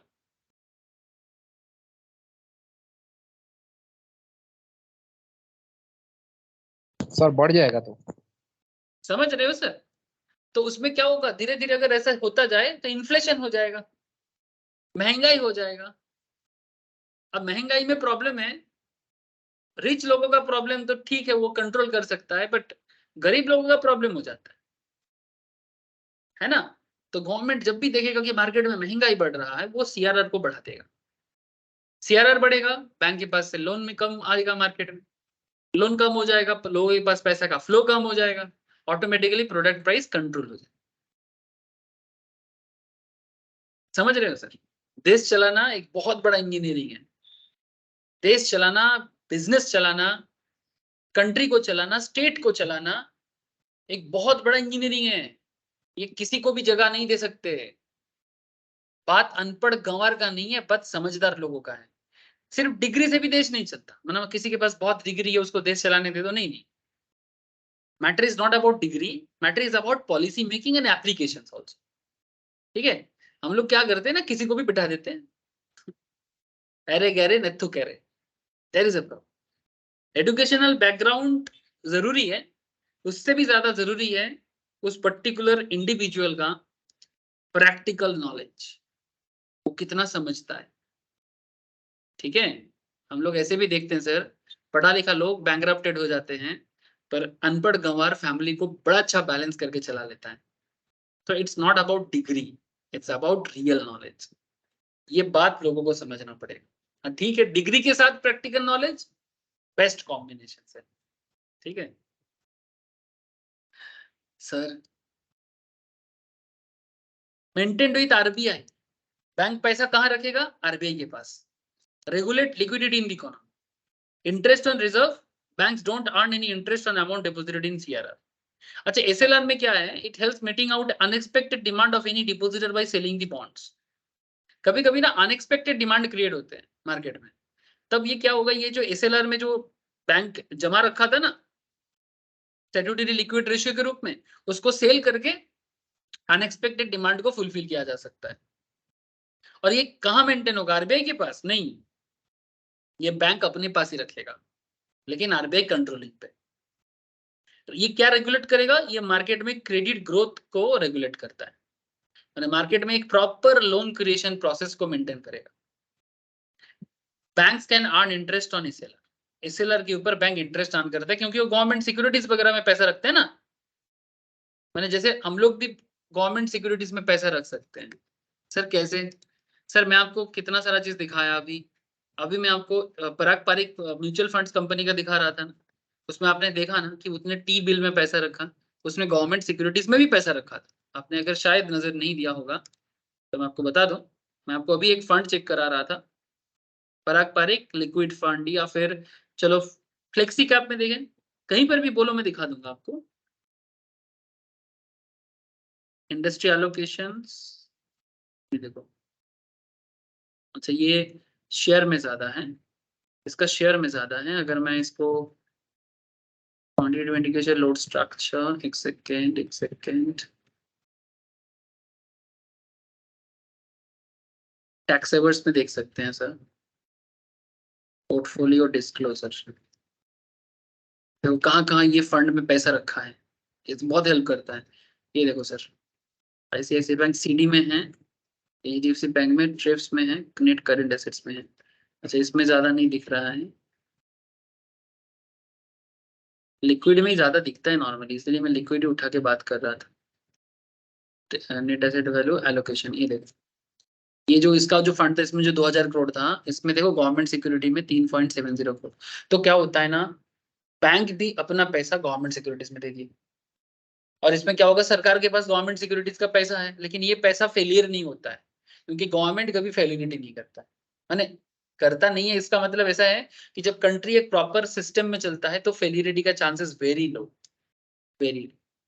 इसीलिए गवर्नमेंट चीजों में इतना लोग भरोसा करते हैं और पैसा डूबने का चांसेस बहुत ही लोअर लेवल में रहता है। समझ रहे हो सर? आई थिंक कि मैं आपको समझा पा रहा हूँ कि ये जो आप लोगों का चैप्टर है, ये जो एरिया है ना, ये कितना बड़ा चीज है, और इसमें क्या होगा, ऑटोमेटिकली मार्केट में क्रेडिट ग्रोथ कंट्रोल हो जाएगा। ठीक है, क्रेडिट ग्रोथ कंट्रोल हो जाएगा, credit growth in the economy, मैंने मार्केट में ऑलवेज ना, मार्केट में नीड इज ऑलवेज देयर, मैंने लोगों को पैसा का जरूरत हमेशा होता है, लेकिन पैसा का जरूरत को मिटाने के लिए कभी भी किसी को भी बिना कारण में लोन देना ये भी तो सही नहीं है। तो एक प्रॉपर कंट्रोलिंग के साथ लोन प्रोवाइड करना, और लोन देने के लिए पैसा भी तो होना चाहिए, वो भी होना जरूरी है। ठीक है, तो वो प्रॉपर सिस्टम जो है वो आरबीआई मेंटेन करने का पूरा कोशिश करता है। अच्छा, custodian of foreign exchange reserve, sir ये एक अनदर इंटरेस्टिंग एरिया है, फॉरेन एक्सचेंज रिजर्व, जिसके कारण पाकिस्तान मर रहा है, पता है आपको? हेलो सर, पाकिस्तान कहाँ से आ? ओहो सर, पाकिस्तान में रिसेंटली ये बड़ा इशू बना था, अभी भी है इशू, थोड़ी ना खत्म हो गया।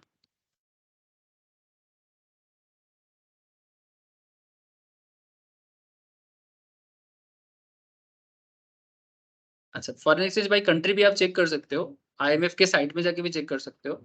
इंडिया करेंटली फॉरेन रिजर्व में, मैंने बेसिकली जब कोई भी कंट्री एक्सपोर्ट अच्छा करता है, डॉलर कमाता है ज्यादा, तो फिर उस कंट्री का फॉरेन एक्सचेंज रिजर्व बढ़ता है, और फॉरेन रिजर्व बढ़ने से इंटरनेशनल मार्केट से जब हम लोग कोई प्रोडक्ट परचेस करते हैं, जैसे कि इंडिया जैसे कंट्री के लिए प्रॉब्लम ये होता है कि हमें जैसे तेल बहुत परचेस करना पड़ता है, पेट्रोल, ठीक है, डीजल यानी ऑयल, बेसिकली क्रूड ऑयल। तो फॉर कंट्री लाइक इंडिया, जिसके इतना बड़ा डिमांड है, इतना बड़ा मार्केट है, इतना बड़ा लोग है, उनको ना पेट्रोल डीजल ऑयल में बहुत खर्चा करना पड़ता है। तो if you have very much amount of foreign reserve, ये इजी होता है कि आप अपने फॉरेन रिजर्व के बदले में मार्केट से पेट्रोल डीजल परचेस कर सकते हो, ठीक है, जो मार्केट नीड को फुलफिल कर सकता है, एज वेल एज आपका इंटरनेशनल मार्केट में आपका दबदबा बना रहता है, या फिर आपका स्टेबिलिटी बना रहता है। इंडिया तो अभी दबदबा नहीं बना पाएगा, स्टेबिलिटी बना पा रहा है। ठीक है, पहले आपको स्टेबल होना पड़ेगा, तब जाके आप दबदबा बना पाओगे। दबदबा समझते हो ना, कि मेरा ही चलेगा, जैसे अभी चाइना करता है। ठीक है, चाइना का भी पॉपुलेशन लोड ज्यादा है हम लोगों की तरह ही, बट फिर भी उसका बिजनेस बड़ा अच्छा है, वो फॉरेन मार्केट से कमाया बहुत है। हम लोग अगर गंदा राजनीति से बाहर निकल के कुछ प्रोडक्टिव राजनीति कर ले तो हम लोग भी कर लेंगे। प्रॉब्लम ये है कि हम लोग अभी भी गंदा राजनीति करते हैं, अभी भी जात पात का राजनीति करते हैं बिना कारण का। कुछ पॉलिटिशियंस है सर, देखना आप लोग, ठीक है, मैं पार्टी का भी नाम ले रहा हूँ, ठीक है, आप कांग्रेस को देख लेना, कहीं पर कुछ भी नहीं है बिना कारण का जात पात उठाएगा। ठीक है, मैं सीरियसली, एक पार्टी है आपका अमीन बोल के, एक मुस्लिम ओएसिस बोल के एक पॉलिटिशियंस है, आप लोग शायद उनको सुनते होंगे। मुझे उस बंदे को इतना बेकार लगता है, इसलिए बेकार इसलिए लगता है सर, वो बिना कारण का सिर्फ मुस्लिम, मैंने क्या बोलेंगे, हिंदू मुस्लिम का राजनीति करता रहता है। मैंने उस दिन मोहम्मद सामी को विकेट मिला तो बोलता है कि देखो एक मुसलमान लड़का ने क्या किया, अरे भाई देश का लड़का खेल रहा है, इसमें मुस्लिम हिंदू का क्या कर रहा है? I don't understand. फिर ये मैंने खुलेआम पब्लिक के सामने इस तरह का बात करते हैं, आई रियली डोंट अंडरस्टैंड ये किस तरह का घटिया राजनीति चलता है। ठीक है, ये सबसे बाहर निकलना जरूरी है। भाई आप एक राजनेता हो, बाई प्रोफेशन आप एक लॉयर हो, ठीक है, आप क्या बात कर रहे हो? हाँ, मतलब जिस दिन मोहम्मद सिराज और मोहम्मद शामी विकेट लेगा बोलेगा मुसलमान ने देश जिताया। अरे भाई देश मुसलमान का है, हिंदू का है, ये देश भारत का है। ये क्या बात करता है, मेरे को समझ में नहीं आता सीरियसली। मुझे हंसी भी आता है अंदर से और दुख भी होता है, क्योंकि इसको सुनने के लिए भी लोग जाते हैं, लाखों लोग वो भीड़ है सुनते हैं और उसमें ताली मारते हैं। I don't understand. जो भी हो, कांग्रेस का नेता भी उसमें ट्वीट कर रहा है, ठीक है, कि शामी कभी एक मैच हराया था तो उस टाइम पे कुछ लोग बोला था कि गद्दार है, पाकिस्तान चले जा, इस तरह का। तो अब कांग्रेस उस टाइम पे ट्वीट करके बता रहे कि राहुल गांधी उस टाइम पे ट्वीट किया था कि शामी हम तुम्हारे साथ है। माने ये किस तरह का है खेल है? ठीक है, कुछ लोग जज्बाती होके कुछ बोल दिया, इसमें राजनीति क्यों कर? I don't understand. अब यहाँ पर पब्लिक भी थोड़ा गंदा काम करता है, मैं इसको खराब नहीं बोलूंगा कि पब्लिक नहीं करता, बट मैं ये बोल रहा हूँ कि इसमें पॉलिटिशियंस को पढ़ने का जरूरत नहीं है। मैं कहना चाहता हूँ कि भाई प्रोडक्टिव राजनीति करो ना, आपको बिना फालतू चीज में काहे पढ़ना। ठीक है, तो फिर आई थिंक अगर हम लोग प्रोडक्टिव पॉलिसी लेते ना तो आज इंडिया चाइना के साथ ही होता। हम लोग का देखो फॉरेक्स रिजर्व 5,90,781, चाइना का देखो 31,15,000 का इसका मिलियन का फॉरेन रिजर्व है। तो ये डिफरेंस क्रिएट करता है ना सर, यही डिफरेंस क्रिएट कर देता है कि भाई उसका भी 140 करोड़ की आबादी है, हमारा भी 140 करोड़ की आबादी है, पर हमारा फॉरेन रिजर्व हमको कितना दिन सर्विस देगा और उसका फॉरेन रिजर्व उसको कितना दिन सर्विस देगा। बाकी के साथ कंपेयर नहीं करूंगा, बिकॉज जापान इतना डेवलप क्यों है? जापान का पॉपुलेशन के हिसाब से उसका फॉरेन रिजर्व देखो, माथा खराब हो जाएगा। ठीक है, स्विट्जरलैंड को देखो, छोटा सा, मैंने इतना कम पॉपुलेशन में हाई फाई रिजर्व है उसका। रशिया पुराना रिजर्व बहुत है उसका। ठीक है सर, पाकिस्तान का। अच्छा, रिसेंटली श्रीलंका का प्रॉब्लम, श्रीलंका एक डेवलपिंग नेशन था, लेकिन उसका फॉरेन रिजर्व कोरोना पीरियड में इतना खराब हालत हुआ कि कंट्री दिवालिया हो गया सर। पाकिस्तान का भी सिचुएशन इज वेरी बैड। ये लास्ट 2023 का डेटा बता रहा है 12,614 मिलियन का उसके पास है, बट एक्चुअली ये डेटा थोड़ा सा मुझे चेंज लग रहा है। रिसेंटली उसको कुछ डोनेशन मिला, IMF से लोन वगैरह भी मिला, but situation is not very good. उसका बहुत मार्केट लोन भी है, इंडिया का भी लोन है, ऐसा नहीं इंडिया का लोन। लेकिन सर कहना मैं ये चाह रहा हूँ कि फॉरेन रिजर्व एक बहुत इंपॉर्टेंट मायने रखता है, और इस फॉरेन रिजर्व का कस्टडियन कौन होता है सर? इस फॉरेन रिजर्व का कस्टडियन भी RBI ही होता है। समझ रहे हो सर? हेलो,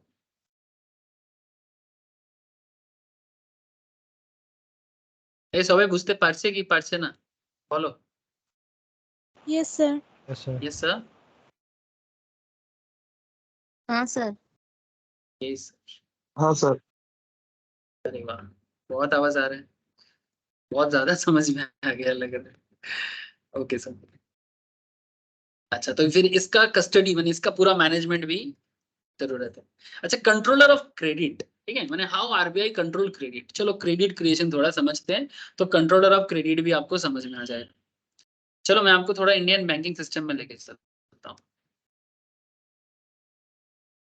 ये चीज मैं आपको कुछ दिन पहले भी बताने का कोशिश किया था, बट उस टाइम पे मैंने ऑफलाइन क्लास था उस दिन। ठीक है, उस दिन मैं आपको उस दिन भी समझाया था, लेकिन उस दिन में उतना डिटेल्स में नहीं बोला था। Scheduled banks in India. चलो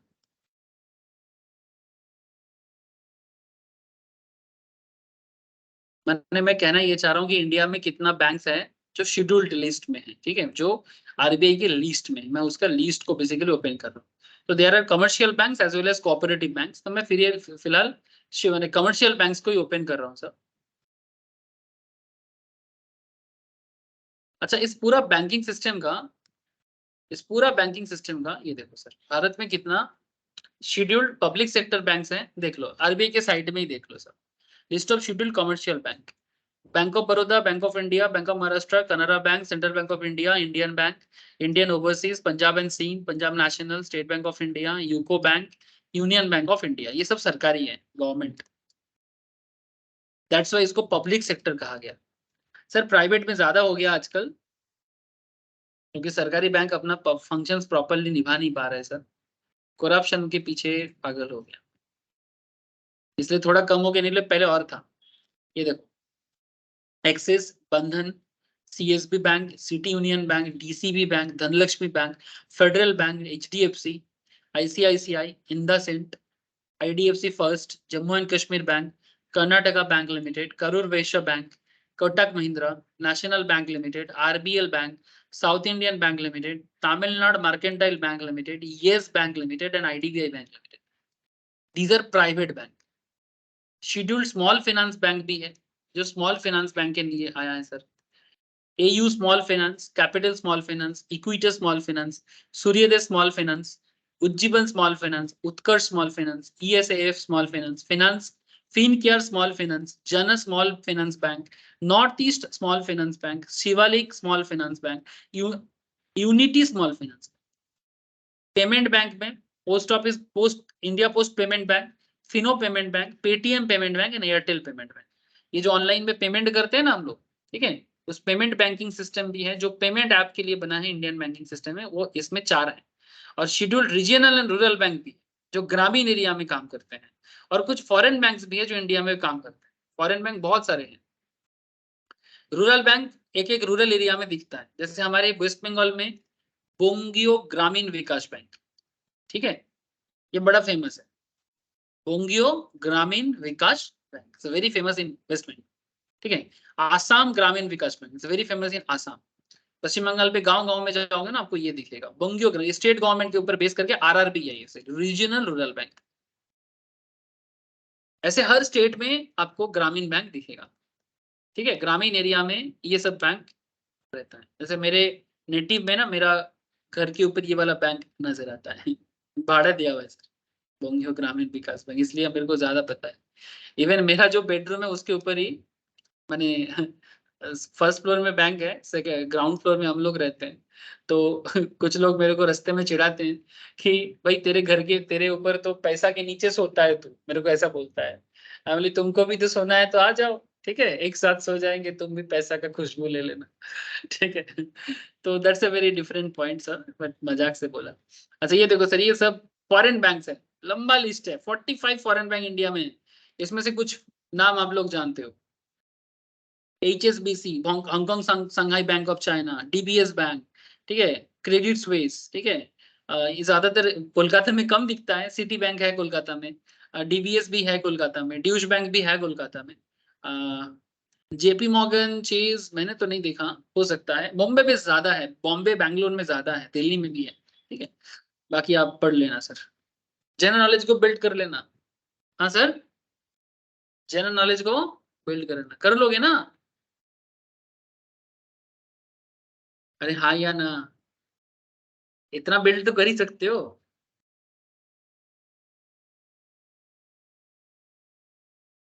स्टैंडर्ड चार्टर्ड बैंक, ये भी फॉरेन बैंक है सर, ये दिखता है, ये कोलकाता में बहुत है। बाकी थोड़ा पढ़ लेना सर। ये डेटा मैंने कहाँ से निकाला? आरबीआई में। अच्छा सर, अभी मैं आपको नाम क्यों सुना रहा था? मैं इसलिए आपको नाम सुना रहा था क्योंकि मैं आपको ना क्रेडिट क्रिएशन समझाने का कोशिश कर रहा था। ये जो कंट्रोलर ऑफ क्रेडिट और credit creation system in RBI या बैंकिंग सिस्टम, ये क्रेडिट कैसे क्रिएट करता है, इसके बताने के लिए मैं समझाने का कोशिश कर रहा था। सर बैंक कैसे क्रेडिट क्रिएट करता है, इसका एक सिंपल तरीका मैं आपको समझाऊं।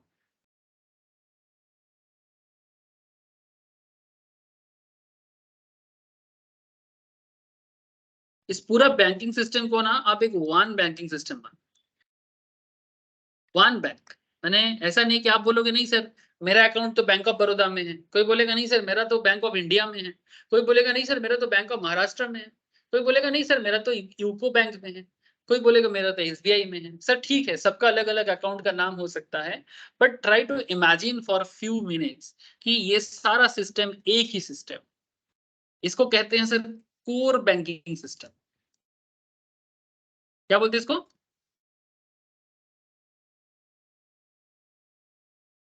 कोर बैंकिंग सिस्टम, नाम सुना पहले कभी? Core banking system. Core banking system में आरबीआई ही मेन होता है। These all banks are connected with RBI. Even आपको बता दो कि due to core banking system, ये जो आजकल हम लोग एक बैंक से दूसरे बैंक में पैसा ट्रांसफर करते हैं, एक बैंक का चेक दूसरे बैंक में इजीली इनकैश कर लेते हैं। सपोज मेरे पास स्टेट बैंक ऑफ इंडिया का चेक है और मैं अगर आपको बैंक ऑफ बड़ौदा में, मैंने आपका अकाउंट बैंक ऑफ बड़ौदा में है और मैं आपको स्टेट बैंक ऑफ इंडिया का चेक देता हूँ, आपको पैसा चाहिए, मेरे से मिलेगा आपको, तो प्लीज टेल मी, क्या स्टेट बैंक का चेक बैंक ऑफ बड़ौदा लेगा, एक्सेप्ट करेगा? यस और नो? हेलो, बोलो सर। हाँ एक्सेप्ट तो कर लेगा बट फिर क्लियरिंग के लिए भेजेगा। क्लियरिंग के लिए भेजेगा, ठीक है। तो ये संभव कैसे हुआ सर? ये कोर बैंकिंग के लिए, मैंने बेसिकली पूरा बैंकिंग सिस्टम को एक सेंट्रलाइज सिस्टम में कनेक्ट कर दिया गया। भले ही आपका अकाउंट किसी भी बैंक में हो, बट अल्टीमेटली क्लियरिंग सेटलमेंट सब आरबीआई के थ्रू से होता है। ये संभव इसीलिए हो पाया बिकॉज ये कोर बैंकिंग सिस्टम डेवलप होने के कारण। इसके लिए एक सॉफ्टवेयर है जो इन्फोसिस ने डेवलप करके दिया, ठीक है। इन्फोसिस ने एक सॉफ्टवेयर डेवलप किया और उस सॉफ्टवेयर के लिए आजकल इतना संभव हो रहा है। इवन आपका किसी भी अकाउंट में पैसा हो, हम लोग एनईएफटी कर देते हैं, हम लोग आरटीजीएस कर देते हैं, हम लोग आईएमपीएस ट्रांसफर कर देते हैं, हम लोग यूपीआई ट्रांसफर कर लेते हैं। हाँ sir, there are various modes, but कुछ भी हो, आपका अकाउंट कहीं पर भी हो, आप इजीली कर सकते हो। क्यों? Because of RBI, because of core system, core banking system. इसीलिए मैं आपको बोल रहा हूं, जस्ट फ्यू मिनट्स के लिए समझो कि पूरा बैंकिंग सिस्टम एक है। अगर पूरा बैंकिंग सिस्टम एक है,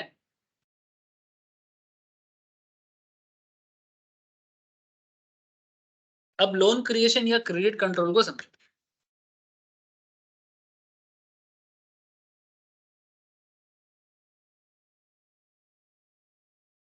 अब ये पूरा बैंक को ना, पूरा अलग अलग बैंक को मैंने एक नाम दे, इंडिया का बैंक, ठीक है, इंडिया का बैंक। अब इंडिया के बैंक में कुछ लोग पैसा जमा करने आता है। सर क्यों? ये कुछ लोग मैं ड्रॉ कर रहा हूं, ये लोग ना बैंक में क्या करेगा, आके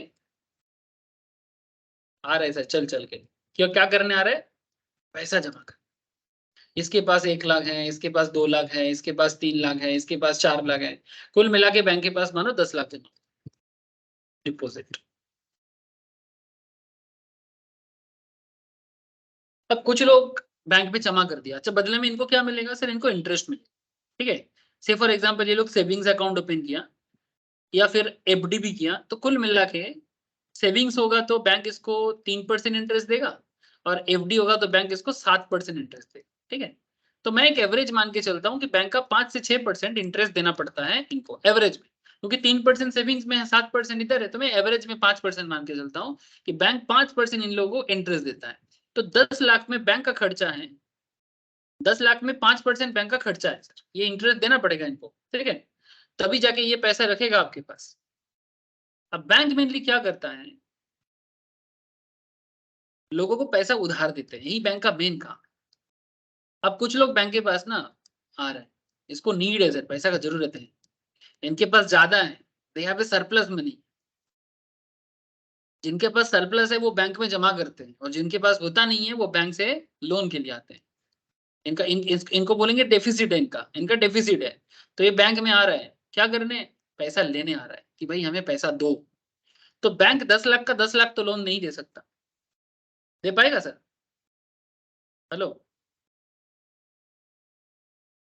क्या बैंक 10 लाख का 10 लाख लोन दे सकता है? क्योंकि यहाँ पर 4 लोगों ने पैसा दिया था 10 लाख और इधर 4 लोग आ गया 10 लाख लेने के लिए। इनका भी नीड है, इसको चाहिए 1 लाख मानो, इसको चाहिए 2 लाख, इसको चाहिए 3 लाख, इसको चाहिए 5 लाख या 4 लाख, चलो 4 लाख।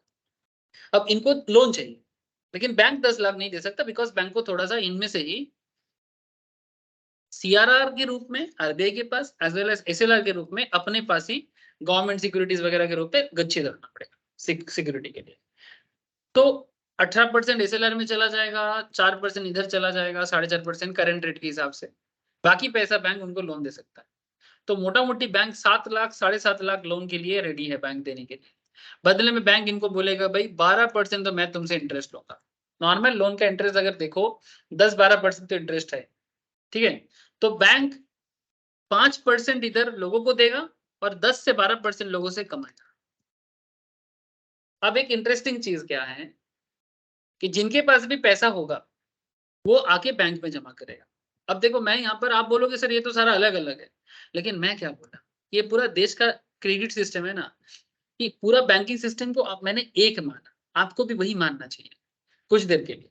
तो पूरा सिस्टम एक है, कोई भी अपना पैसा घर पे नहीं रखता है, जिसके पास भी पैसा होता है वो बैंक में जमा कर देता है। आजकल वही हो जाएगा सर, क्योंकि आप देखोगे धीरे धीरे बैंक लोगों का कैश यूज करना कम हो रहा है। कहीं पर भी जाते हैं यूपीआई ट्रांजैक्शंस करते हैं, फोन पे कर दो, गूगल पे कर दो, क्योंकि कैश कम हो जा रहा है मार्केट से। तो आखिर पैसा सब बैंक में ही रहेगा। Just wait 5 to 10 years down the line, just wait and watch, cash आपको ना के बराबर दिखेगा, छोटा मोटा नोट भी नहीं रहेगा, सारा ट्रांजैक्शंस ऑनलाइन हो जाएगा। और ऑनलाइन हो जाएगा इसका मतलब क्या है कि कोई भी पैसा घर पे नहीं रखेगा, सारा पैसा बैंक में रहेगा। तो बैंक में पैसा रहेगा तो बैंक उस पैसे को सर्कुलेट करेगा, बेसिकली लोगों को एडवांसिंग करेगा। अच्छा एक चीज यहाँ पर देखना है कि बैंक कैसे लोन बढ़ाते हैं। तो मानो ये 10 लाख इसने जमा किया था, इसमें से 7 लाख 7.5 लाख बैंक ने लोन क्रिएट कर दी। फिर ये पैसा लेके, ये जो बंदा लोग पैसा लेके यहाँ पर आया ना, 1 2 3 4, ठीक है, इनको जो पैसा दिया गया ना, ये भी कैश में नहीं दिया गया, ये भी इनको बैंक अकाउंट में ही मिल रहा। फिर ये लोग लोन क्यों लिया, क्योंकि ये भी कहीं पर खर्चा करेगा। मानो कि ये जो मिस्टर है, ये जो मिस्टर है, ये सारे के सारे पैसा लिया, बैंक से लोन लिया, अब ये भी कहीं पर खर्चा कर रहे हैं, तो ये भी कुछ लोगों को जाके पेमेंट कर रहा है, लेकिन जिसको भी पेमेंट करेगा वो भी बैंक में ही करेगा, यानी उनके बैंक अकाउंट में। तो अल्टीमेटली ये सबका पैसा अल्टीमेटली बैंक में ही घूमता रहेगा। तो स्टार्ट तो हुआ था 10 लाख जमा करके, फिर वहां से प्लस 7.5 लाख का इधर चला गया, फिर ये लोग फिर से अपना 7.5 लाख लेके बैंक के पास दिया, बैंक यहाँ में से कुछ पैसा मानो अपने पास रख लिया, ठीक है। तो 7.5 लाख में से बैंक मानो 1.5 लाख रख लिया, मानो ये सब सीआरआर एसएलआर में, बाकी 5.5 लाख बैंक मानो फिर से लोन क्रिएट कर दिया, ठीक है। तो 10 लाख से जमा हुआ, 10 से 7.5 प्लस 5.5, फिर 5.5 से फिर मानो ये पैसा कहीं पर और जाएगा, फिर वहां पर भी 3.5 लाख तक बैंक उसके पास रखेगा, 1.5 लाख मानो सीआरआर एसएलआर में, प्लस 3.5 लाख, इस तरह से पैसा बढ़ता जाए। तो 10 लाख से 7.5 लाख, 7.5 लाख से 5.5 लाख, 5.5 से 3.5 लाख, कुल मिला के जमा तो हुआ था 10 लाख, उसी को सर्कुलेट करते करते और अप्रॉक्स 25-30 लाख का बने क्या हो गया, क्रेडिट क्रिएशन हो गया।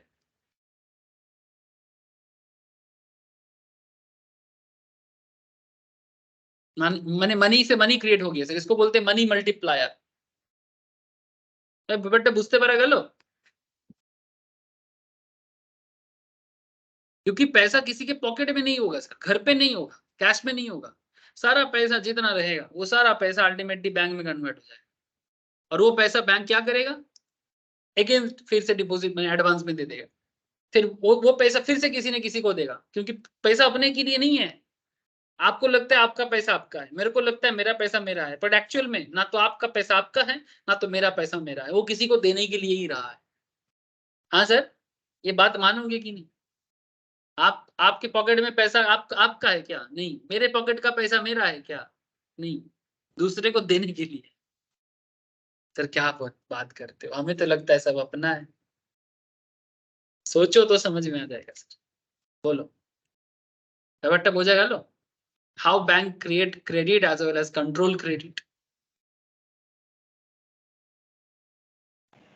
Yes sir. ठीक है, बाकी फंड ट्रांसफर पेमेंट मैकेनिज्म में और मैं क्या बोलूं सर, ऑलरेडी मैं बात कर दिया। Repo rate, reverse repo rate में पहले ही बोल दिया था।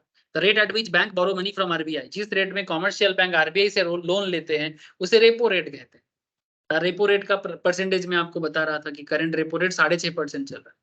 रेपो रेट अगर मार्केट में बढ़ता है, ठीक है, तो मार्केट में माने हर तरह का लोन बढ़ जाता है, लोन का इंटरेस्ट, कार लोन हो, होम लोन हो, हर तरह का लोन का इंटरेस्ट बढ़ जाएगा, माने महंगा हो जाएगा, लोन महंगा हो जाएगा अगर रेपो रेट इंक्रीज होता है तो। जैसे लास्ट 1 साल से 1.5 साल से रेपो रेट इंक्रीज हुआ है, ठीक है। ये देखो रेपो रेट अभी 6.5% है, इसीलिए बैंक भी हम सबका रेट को बढ़ा दिया। अच्छा, रेपो रेट जब जब बढ़ता है तब तक एफडी रेट भी बढ़ता है। फिक्स डिपॉजिट का रेट। रेपो गिरेगा तो फिक्स डिपॉजिट रेट भी गिर जाएगा, लेकिन रेपो बड़ा है ना, इसलिए लोन का रेट भी बड़ा है। समझ गए सर? और इधर देखो, repo rate refers from bank rate which respect to time horizon. Repo rate is short term measures and it refers to short term loans. On the other hand, bank rate is a long term measure and is governed by long term monetary policy. As a reverse repo, it is the rate of interest offered by RBI when bank deposit their surplus fund with RBI. ठीक है, अगर bank के पास surplus पैसा को RBI के पास रखता है तो आरबीआई ये इंटरेस्ट उनको देती है। अलग हो गया ना? तो इसका मतलब है कि आरबीआई कॉमर्शियल बैंक से बोरो करता है, ठीक है, अपना फंड बढ़ाने के लिए। तो आरबीआई बदले में भी इंटरेस्ट देता है। तो आरबीआई करंटली कितना इंटरेस्ट देता है सरप्लस पैसे पे? 3.35%। मैंने बैंक के पास एक्स्ट्रा है, आरबीआई के पास है, आरबीआई आपको 3-4% दे देगा।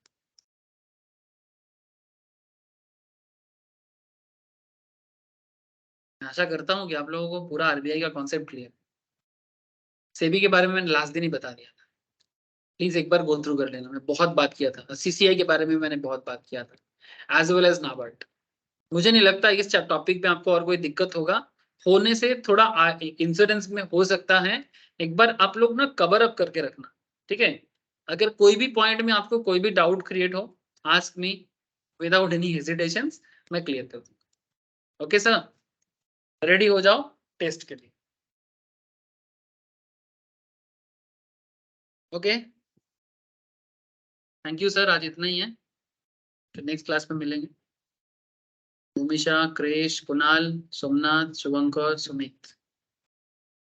Okay sir? Sir thank you sir. Okay sir, thank you sir, bye sir, bye sir. Bye sir, bye, thank you sir. Thank you sir.